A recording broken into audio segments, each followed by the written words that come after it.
Ya, listo. Entonces, comenzamos con la exposición el día de hoy. Buenos días con todos. Nuevamente, eh, seguimos con los temas educativos que siempre se plantean en cada mes.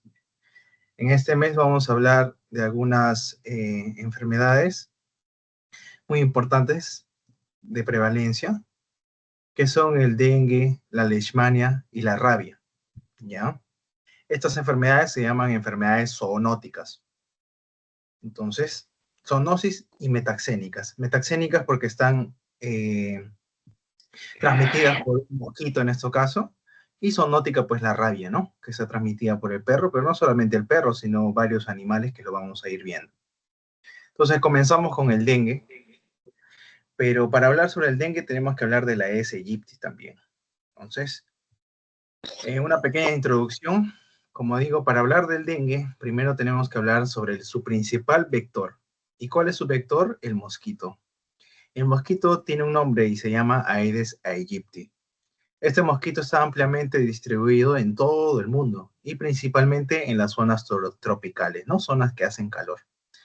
Este vector está presente en todo el continente americano, hay que tenerlo en cuenta.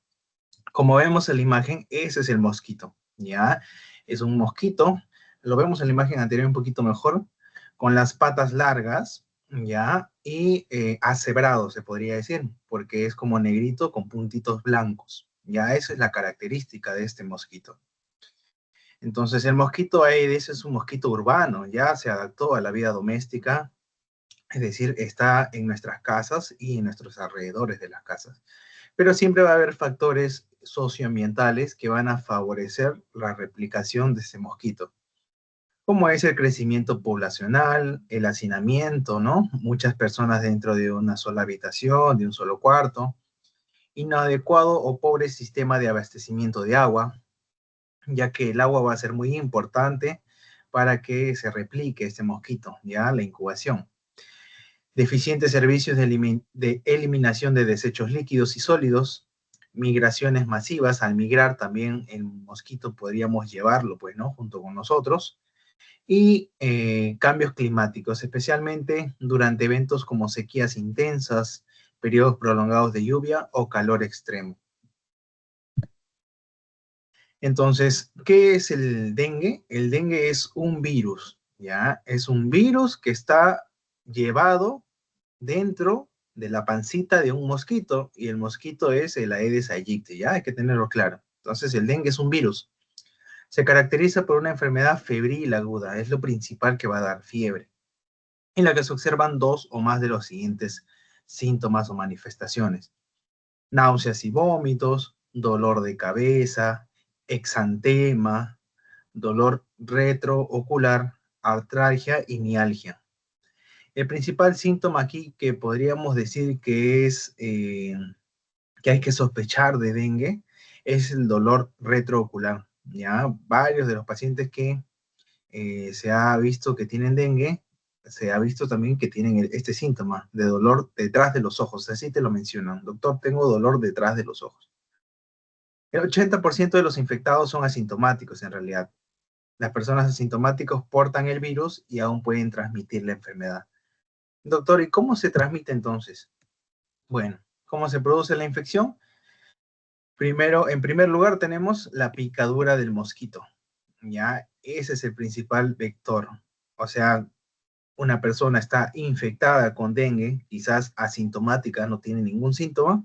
El mosquito viene, le pica y como decir, al inocular la sangre del paciente enfermo, se está llevando también el virus. Entonces ese virus crece y se reproduce dentro, se replica dentro del estómago de este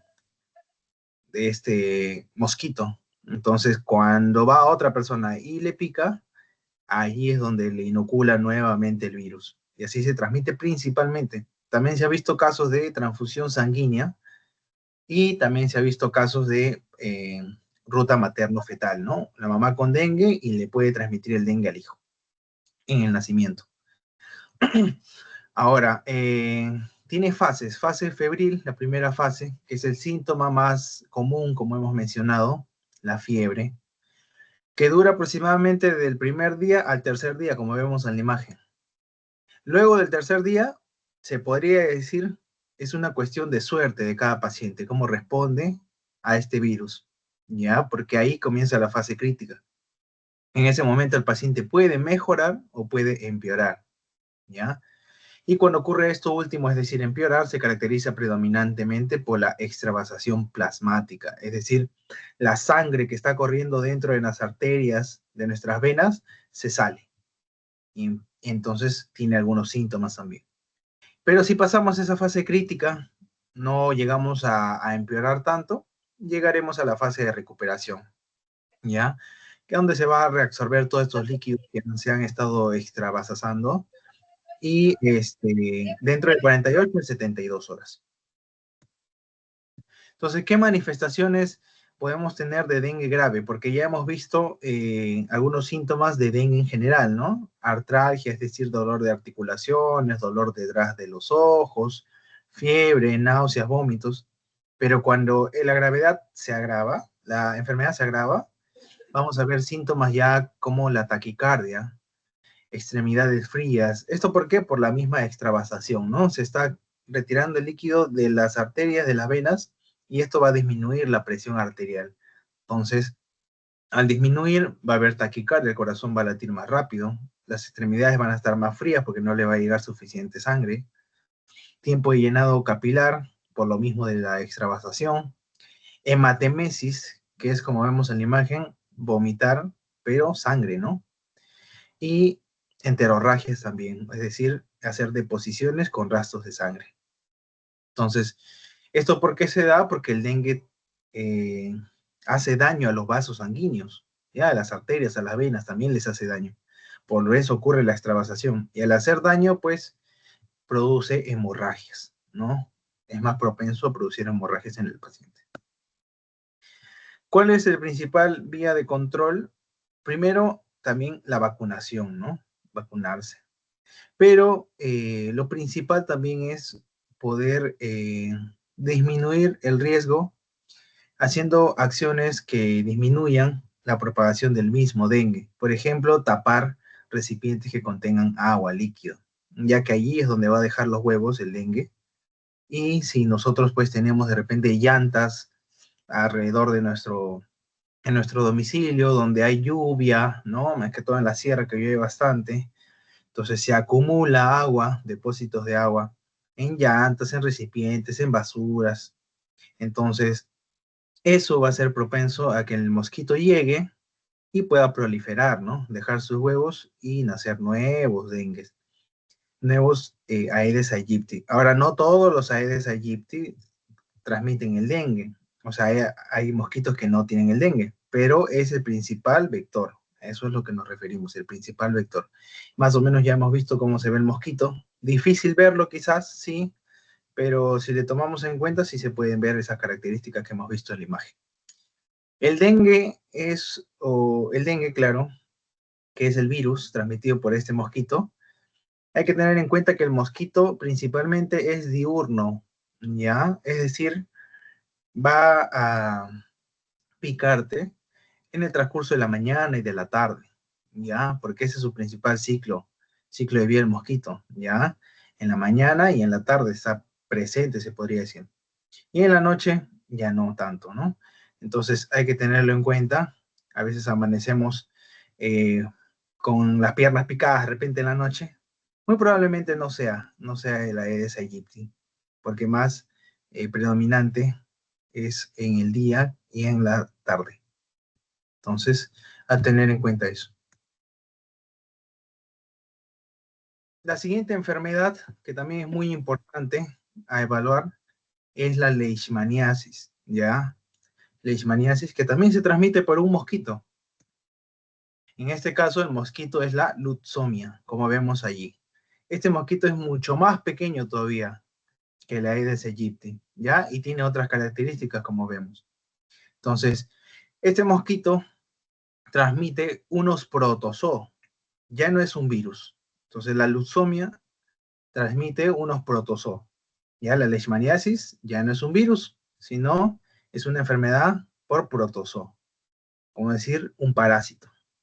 Entonces, es endémica en más de 90 países, 1.2 millones de casos nuevos siempre a nivel mundial, afecta a hombres 64.5%, mayor que en mujeres 35.5%. Hay 35 casos por cada 100.000 habitantes y el incremento es cíclico. Cada 3 a 4 años va incrementando esto. Ahora, este de aquí es el ciclo de vida del protozoo, ¿ya? Bueno, es un poquito complicado de entender, pero como les menciono, este mosquito ya no transmite un virus, sino un protozoo, un componente vivo. Y eso va a ocasionar de que este parásito, el que cause el daño, genere este tipo de lesiones, que de repente lo habrán visto a uno de sus colegas, a un familiar, en la sierra hay bastante también, yo también he visto varios casos, principalmente de la cutánea, ¿ya? La leishmaniasis cutánea, esa pequeña herida que parece una úlcera. Entonces es una úlcera con bordes elevados, bien definidos e hiperpigmentados, o sea, bien coloradito. Y a veces no hay clínica, no siente nada el paciente, simplemente dice, doctor, me ha salido una pequeña herida que no sana. Eso es lo que dice. Una herida que no sana, ya lo lavé, le hemos puesto esto y no sana. ¿Te duele? No, doctor, no me duele. ¿Y ustedes creen que una herida así no dolería? Sí duele. Cuando es una herida que se ha hecho por algún golpe o algún rasguño, ¿no? Pero por el protozoo no duele. En realidad, esta herida es la característica, ¿no? De una herida ulcerosa no dolorosa, ¿ya? La leishmaniasis es característica por eso. Una herida ulcerosa no dolorosa.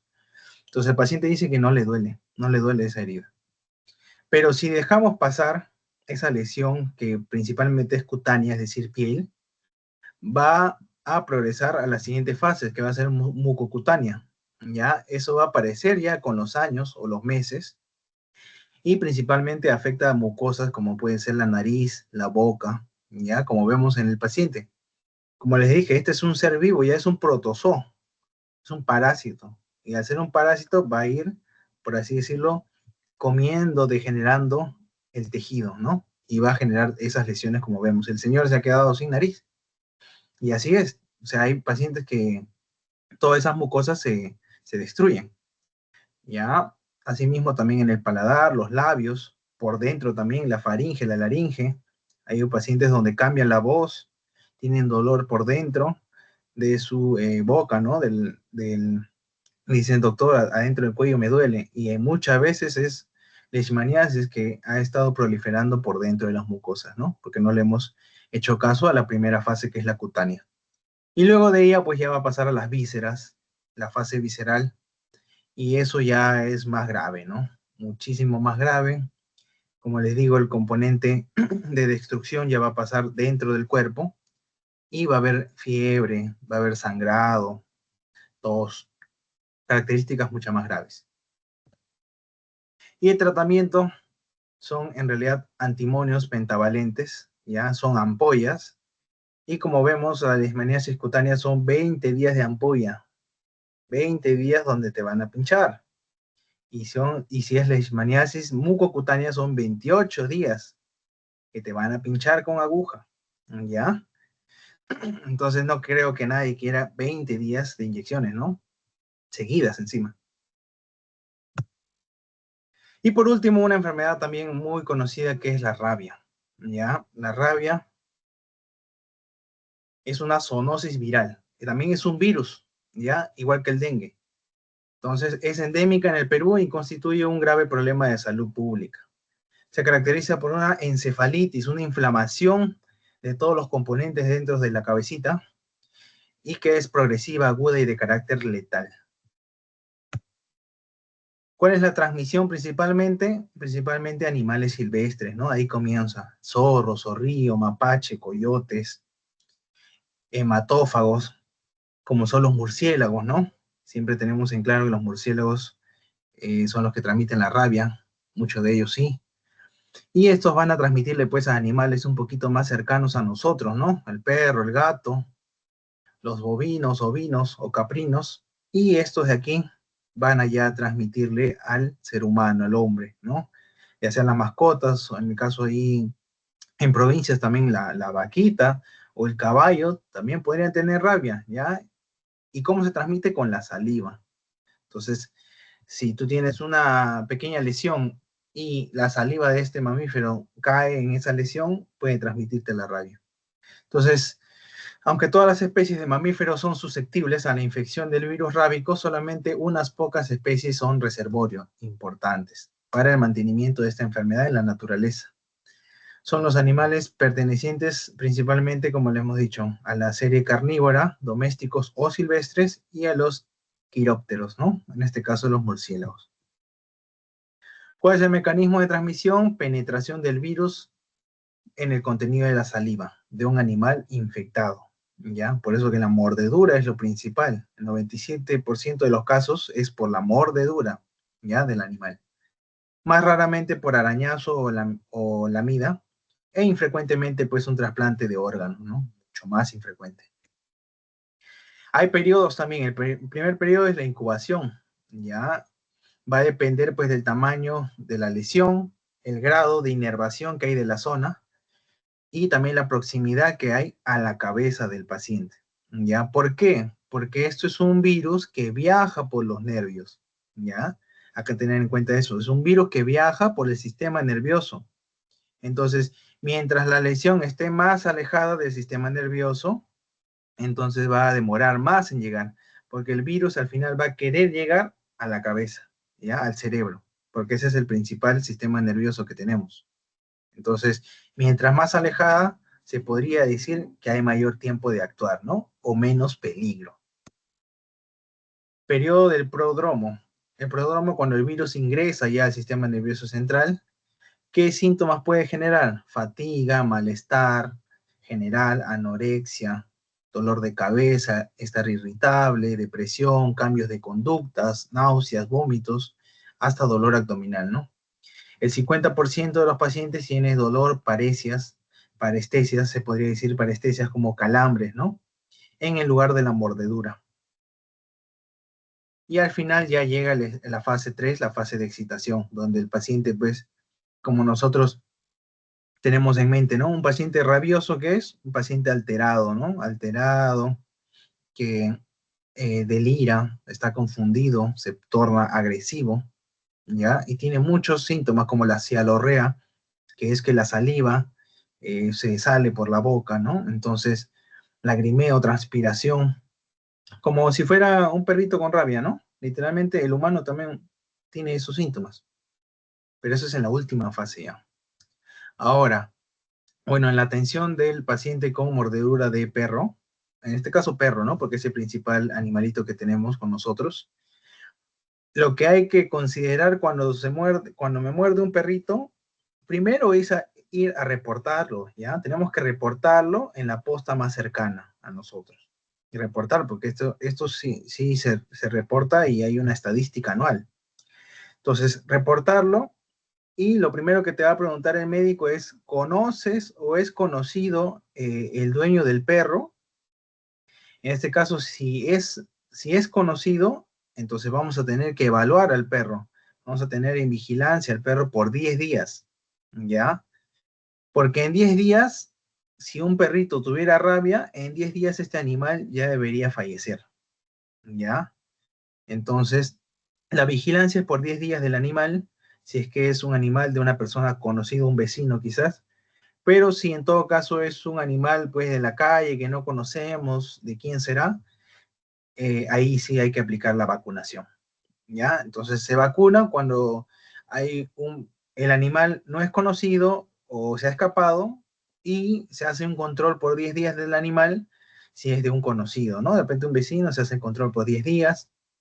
Y si en 10 días el animalito pues presenta esos síntomas de agresividad, espuma por la boca o en todo caso fallece, igualmente se hace el estudio del mismo, ¿ya? ¿Cómo se hace el estudio? En el cerebrito del perro, ¿ya? Entonces ya eso se encarga el ministerio, pues, ¿no? De evaluar las células del cerebro del perro y poder hallar la rabia.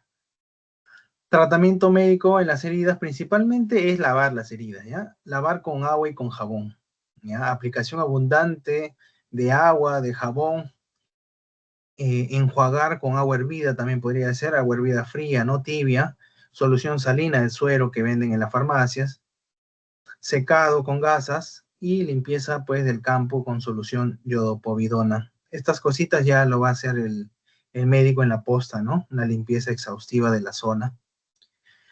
¿Se cierran las heridas o no se cierran las heridas? Eso va a depender del médico, pero principalmente no se sutura, ¿ya? Las mordeduras de perro no se suturan, ¿ya? Porque son mordeduras infectadas. Más bien se van a dar antibióticos, ¿ya? Ya antibióticos que, bueno, el médico va a evaluar para cada caso. Como sabemos, para terminar, hubo un caso de una señora fallecida en Arequipa en el año 2023, ¿ya? Falleció el 18 de octubre de 2023 y fue mordida el 15 de julio de ese mismo año. O sea, miren cuánto tiempo pasó. La señora dice que fue mordida a nivel del, si no recuerdo, del brazo. Entonces, del brazo hasta llegar a la cabeza, miren cuánto tiempo pasó, desde julio a octubre, ¿ya? Entonces, puede ser una enfermedad así, que te muerde el perrito y tú no le haces caso, no te vacunas, y al final el virus está allí presente, ¿no? El virus de la rabia. Y después de meses, llegas a la fase, pues, de donde ya hay convulsiones, delirio, agresividad, y ya cuando se llega a la fase, a la tercera fase que hemos visto, donde hay todos esos síntomas, ya no hay vuelta atrás en realidad. El paciente va a fallecer, ¿ya? Entonces hay que tener cuidado con eso. Gracias. Gracias, doctor. A ver, señores, sus preguntas, por favor.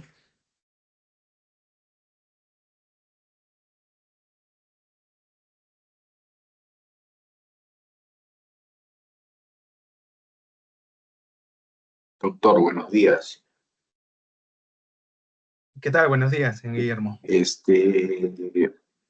segundo caso después del dengue, ¿qué tan fuerte es la presencia en el Perú de ese mosquito o casos frecuentes que se hayan dado? Ya, no, sí es muy frecuente y como le mencionamos en zonas tropicales, ¿no? En zonas de valle, pero últimamente se ha visto que también en zonas frías estaba llegando el dengue. Hasta el año pasado se reportaban varios casos, no solamente en zonas tropicales, sino en zonas con un clima frío también. Ahora, el dengue va a estar, el dengue está en todo el mundo. Que esté principalmente en zonas tropicales, claro que sí, pero está en todo el mundo, ¿ya? Ahora, el Aedes aegypti es el que está, ¿no? Y como les mencioné, pues el Aedes aegypti es el que transmite la enfermedad del dengue. Ahora, eh, ¿se puede, cómo se dice, prevenir? Claro que sí, es muy fácil prevenir, ¿no? Porque el mosquito no va a estar, el mosquito no puede estar en un ambiente donde no prolifere, donde no se reproduzca. Y la única manera de que el mosquito se reproduzca son ambientes donde hay reservorio de agua, ¿ya? Reservorio de agua donde no están cubiertos. Entonces, si hay recipientes de líquido que tenemos ahí al lado, que no lo estamos tapando adecuadamente, o hay unas basural, ¿no? O llantas que estén ahí líquido, el mosquito va a proliferar ahí, va a proliferar, porque está a nivel de todo el Perú en realidad. Entonces, también importante pues la vacunación. Y en este caso, también el centro de salud, la posta, tiene sus implementos para poder combatir, porque ya sabemos, ya en época de lluvia siempre se va a almacenar eh, líquido en esta zona, ¿no? De basural, ya sea charcos, ya sea llantas. Entonces, tenemos unos polvitos como se vio acá en la última imagen, unas pequeñas aquí, ¿no? Que nosotros podemos colocar en estos ambientes de líquido que se están posando y poder con ello matar los huevos del mosquito, ¿no? Entonces, ese es el manejo. Principalmente el manejo del dengue es preventivo, preventivo y control, porque ya cuando te da la enfermedad, ya son síntomas muy generalizados, son unos tratamientos, depende de la fase en que está, leve, grave, moderado, ¿no? El segundo caso, el mosquito que mostró del segundo caso, ¿ese qué tan presente está en el Perú? Ese. Eso sí tiene menos presencia.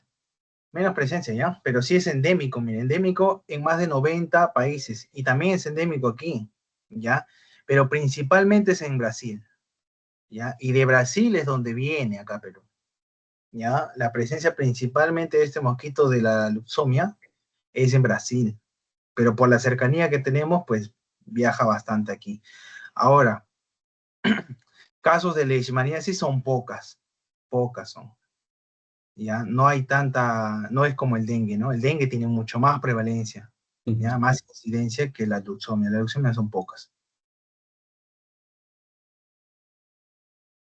Ok, gracias. Buenos días, doctor. Una consulta. Bueno, tengo varias. Primero por la rabia. Me muerde el perro. Estoy caminando, una pista, me muerde el perro. ¿Cuál es la primera acción que debo tomar? Y cuando llego a la posta, sé que, bueno, antes se ponían unas inyecciones, eran muy dolorosas. Ahora, cuando han ido a la posta, ya no, solamente lo limpian, lo lavan y simplemente ponen un apósito y punto. Quedó ahí, y dicen, bueno, ahí terminó todo. Es el nuevo procedimiento que está dándose, ya no hay la inyección que es que se colocaba antes. Y como le digo, o sea, el primer momento que me muerde el perro, ¿qué debo hacer? Ya, perfecto, perfecto. Entonces, Por el yo estoy en perro. la calle y me muerde el perro, ¿ya? Estoy en la calle y me muerde el perro. Ya. Primero, pues, ¿dónde estaremos, no? De repente estamos, pues, lejísimos de nuestra casa, no sabemos si ese perro me mordió, se fue corriendo, listo. No lo conozco, el perro, no sé quién será el dueño, nada. Lo primero que hay que hacer es lavar la herida, ¿ya? Lavar la herida. Si estamos cerca de una posta, pues acudir a la posta para que se haga el lavado con los respectivos implementos, ¿ya? Yodopovidona y mucho más, gasas, guantes estériles, ¿no? Todo ello. Pero si no estamos cerca a un centro de salud, podemos solamente lavarlo con agua y jabón, ¿ya? Agua y abundante jabón en primera instancia, pero de allí tenemos que ir igualmente a la posta, que evalúe la herida, ¿ya? Lo importante es evaluación de herida. Entonces, según ello, la norma nos dice, como les mencioné, perro que no es conocido, que ha huido y ha mordido, va a depender de la lesión. Si la lesión es grande o pequeña o de repente solamente ha sido como un raspón, ¿no? Por los dientes, por la acción del perro, o si ha entrado los dientes del perro dentro de la lesión en la pierna, en el brazo, donde haya sido. Según eso, se va a dar tratamiento antibiótico y se va a evaluar. Ahora, la guía nos dice, la norma técnica nos dice, perro que ha huido o desconocido, hay que vacunar, ¿ya? Hay que vacunar. Ahora, como usted dice, son dosis y son varias. En el caso de un paciente de una persona que ha sido mordido el perro y que no tiene, o sea, su labor, su trabajo, no tiene el riesgo de ser mordido por perro, porque hay personas que trabajan pues en veterinaria, ellos tienen el riesgo de ser mordido por perro, hay personas que no.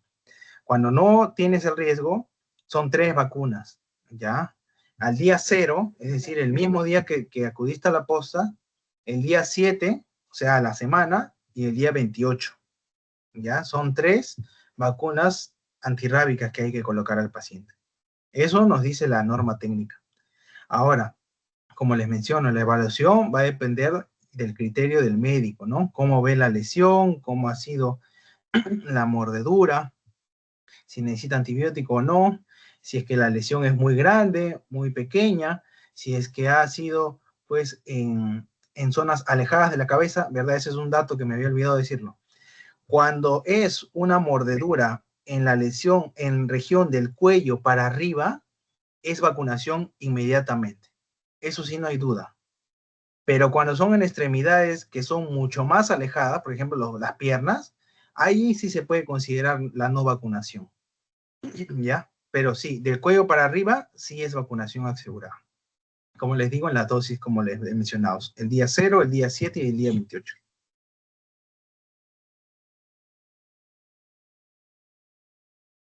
¿Alguna otra pregunta?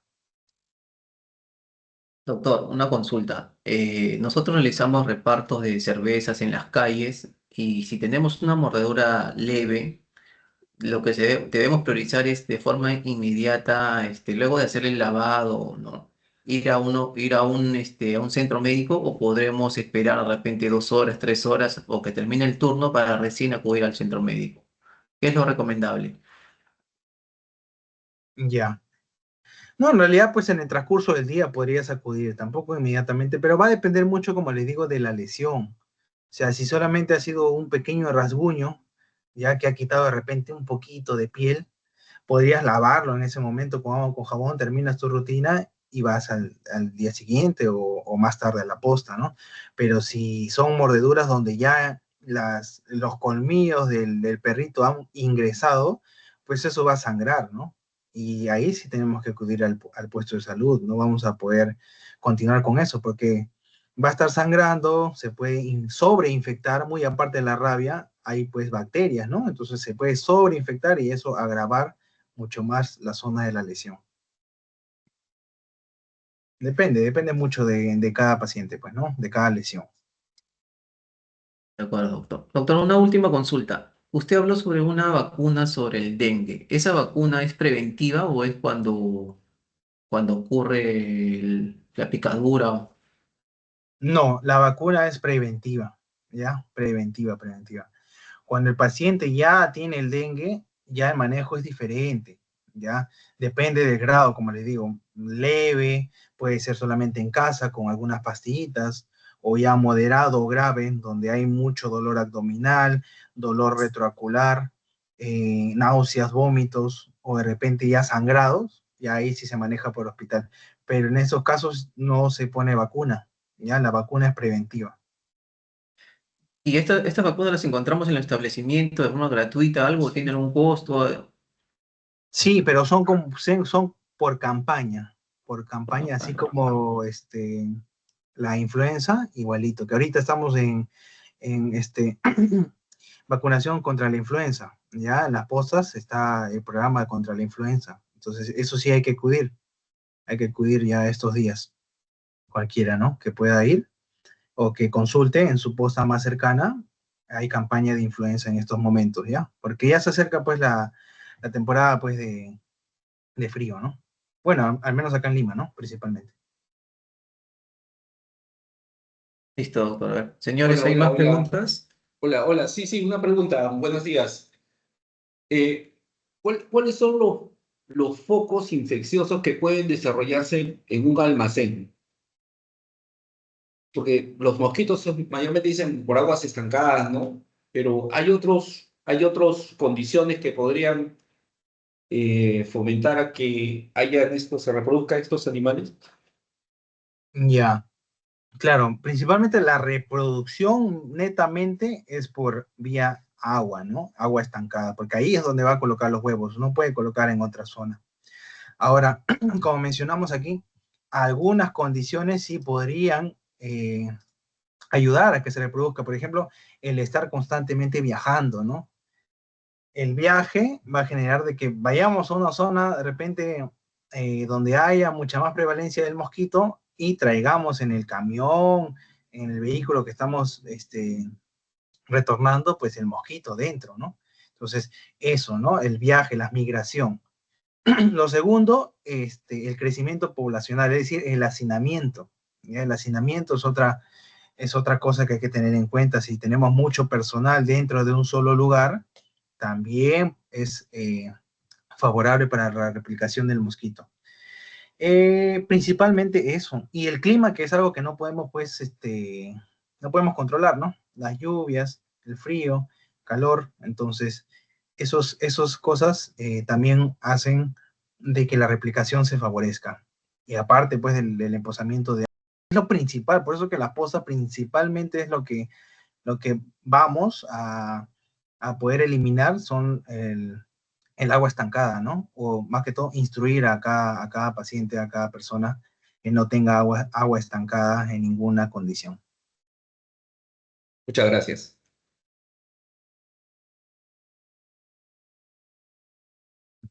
¿Alguna otra pregunta? Última consulta, doctor. A ver.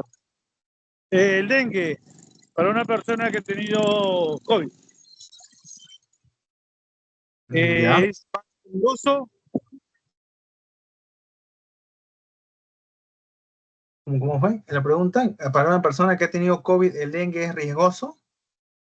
Es más peligroso, es más, es normal, es como si fuera le diera a una persona que no haya tenido COVID.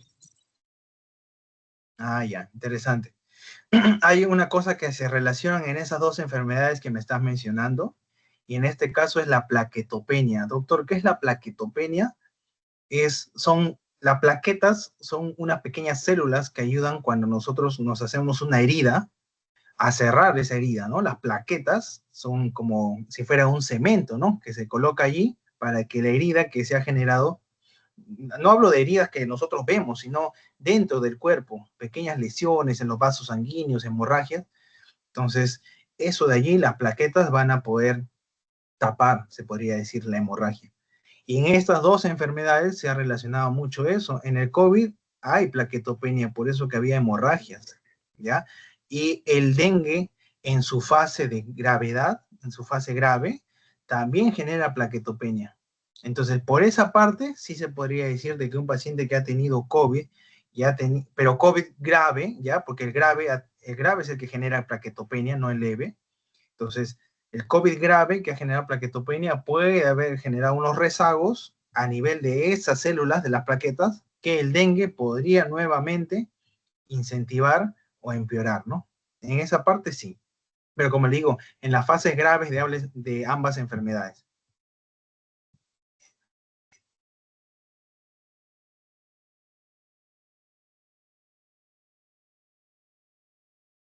¿Alguna otra pregunta? O no sé si quedó claro la respuesta.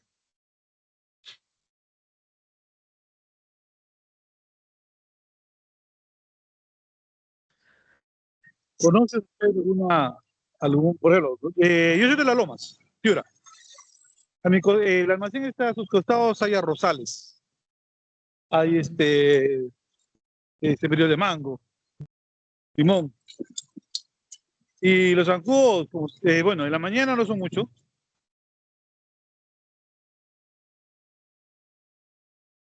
Ujú.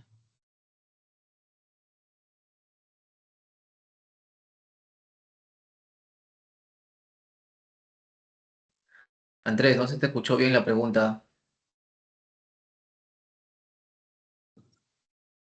Los zancudos. No es la fumigación no es perenne, no es como otro lado que usted fumigue 3 meses y ya está. ¿Conoce usted algún o algo como para que sea mucho más efectivo el tema para espandar o que no se, que el zancudo no se quede tanto en un lugar? Claro, justamente allí, por ejemplo, cuando hay ese tipo de casos donde hay zonas de sembrío, se debería hablar en realidad con el centro de salud más cercano, porque como les menciono, hay unos pequeños aditamentos que nosotros usamos, ¿ya? Que son como unos polvillos, unos pequeños sobres que se van a poder colocar en dosis adecuadas, porque ya nosotros tenemos como una pequeña cucharita medidora, ¿ya? Y este aditamento, y los colocamos en los lugares de emposamiento, ¿ya? Que son amplios. Entonces, según ello, ahí pues ya no va a crecer el huevo del mosquito. O sea, sí, pero tenemos que coordinarlo pues también con el centro de salud si hay mucho riesgo, ¿no? Ellos a buena manera van a venir porque también es parte de la meta que ellos tienen, pues, ¿no? Como puesto de salud, prevención. Entonces, si se coordina, van a poder hacerlo. Muy aparte, pues los mosquiteros también son otra forma de prevención, ¿no? Y eso, principalmente eso. Claro, doctor. Lourdes. Sí, la consulta es, el dengue es exclusivamente de zonas cálidas, porque aquí en Pasco, como se sabe, hay lagunas ya que tienen buen tiempo, ¿no? Entonces, el olor y no sé si esas aguas también pueden ser perjudiciales. Ujú. Sí, como lo mencionamos, principalmente es en zonas cálidas, ¿ya? Principalmente. Pero se ha visto ya aumento de casos en zonas no cálidas o de repente ya zonas frías. Muy frías tampoco, ¿no? Porque el dengue pues ya ahí sí no prolifera, los huevos principalmente. Entonces, pero sí se ha visto casos no solamente de, antes era solamente pues en valles, quebradas, ¿no? Donde el sol es intenso, pero no, ahora ya se han visto nuevos casos de dengue en zonas que sin no tanto, sin no tanto tropicales, ¿no? No siendo tanto tropicales, sí, sí se ha visto casos. Como les digo, lo principal aquí sería, aunque suene muy chistoso, ver el mosquito, ¿no? Hay que ver las características del mosquito. Por algo tienen la imagen, ¿no? Acá. Entonces, ya si pueden lograr ver un mosquito así, porque este mosquito es grande, ¿ah? Eso es de tamaño considerable. No es como la luxemia. La luxemia sí es bien pequeñito. Se nota, ¿no? Hasta la misma imagen. La luxemia es pequeñísimo, pequeñísimo. Pero el dengue sí es un mosquito de tamaño considerable que se puede distinguir las patitas asebradas que tiene, ¿no?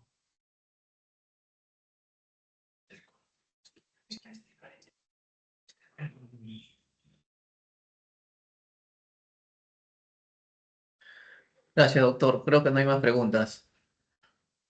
Solamente, Brian, resaltar el caso de que si hay una mordedura de perro en ruta, tienen que llevarlo directo a la posta para que evalúen si corresponde una curación o una inyección, ¿no? Eso ya lo determinan ahí en el centro de salud. Es bueno que tengan claro todo eso. Está bien. Está bien, señor José. Gracias, tenemos reunión. Gracias. Nos vemos. Listo, gracias, Gracias, hasta luego. doctor. Gracias, Buenos doctor. días. Hasta luego a todos. Chao.